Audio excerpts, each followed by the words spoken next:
한번 홍진아에게 핸드폰 도청까지 당했으면 입 열고 말할 때 조심조심 해야 하는데 어떻게 된 게 이놈의 드라마 속 대기업 사무실은 방음이 안 됩니다. 방음이.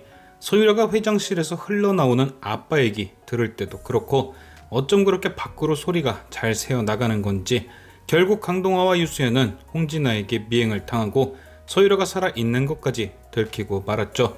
홍진아는 그 길로 엄마에게 소유라가 살아있음을 알렸고 차화영은 한달음에 달려와 그 병원에서 소유라를 확인하기에 이릅니다.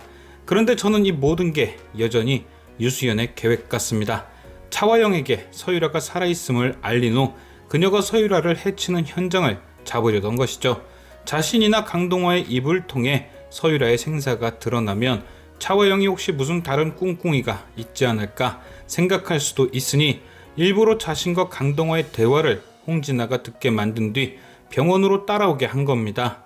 그리고 자연스럽게 소유라를 보게 만들어 그녀가 살아있음을 차화영에게 알리게 한 거죠. 당연히 차화영 입장에선 딸인 홍진아를 통해 나온 정보니 다른 꿍꿍이가 있겠단 생각 없이 자연스럽게 소유라를 확인하러 온 것이고, 유수연은 그녀가 소유라의 병실에 있는 걸 확인 후 의사를 통해 소유라가 회생 중임을 알게 한 것이죠. 유수연은 차화영이 오기 전 방금 병원을 다녀갔습니다. 당연히 의사를 통해 소유라의 상태도 전달받았겠죠. 그런데 굳이 의사가 전화로 한 번 더 상태를 전달한다? 이게 의사가 고의로 차화영 들으라고 한 소리라는 결정적 증거 아닐까요? 차화영이 이렇게 소유라가 살아나는 중이라는 걸 알아야 그녀를 해치기 위해 또 나쁜 짓을 꾸밀 테니 그때 차화영의 범행을 잡아내려는 유수연의 함정. 그렇다면 과연 유수연은 차화영이 소유라를 언제 노릴지 어떻게 알 수 있을까? 오늘 홍진아는 드디어 갈 때까지 가버려서 강동화의 방에 도청기까지 설치하려고 했습니다. 다행히 집에 들어온 노영재에게 걸려 수포로 돌아갔고 친정으로 쫓겨났습니다. 그리고 고미숙은 그 사실을 유수연에게 알렸죠. 유수연은 고미숙의 얘기를 듣고 한 가지 묘책이 떠오릅니다. 바로 홍진아에게 빼앗은 도청기를 차화영의 사무실에 설치하는 것. 그래서 고미숙과 차화영이 대화하는 틈을 타 화재 경보를 울리고 회장실에 숨어든 거죠. 도청기를 설치하기 위해서 말입니다.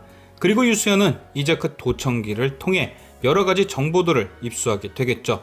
차화영이 소유라를 노리는 시기부터 여러 가지 다른 정보들까지 말입니다. 이제 황금 가면은 12회를 남겨놓고 있습니다. 방송이 얼마 남지 않은 상황에서 이전처럼 차화영과 유수연이 엎치락 뒤치락하는 모습보단 차화영의 묵은 죄까지 싹 다 밝혀지는 스토리가 진행되겠죠.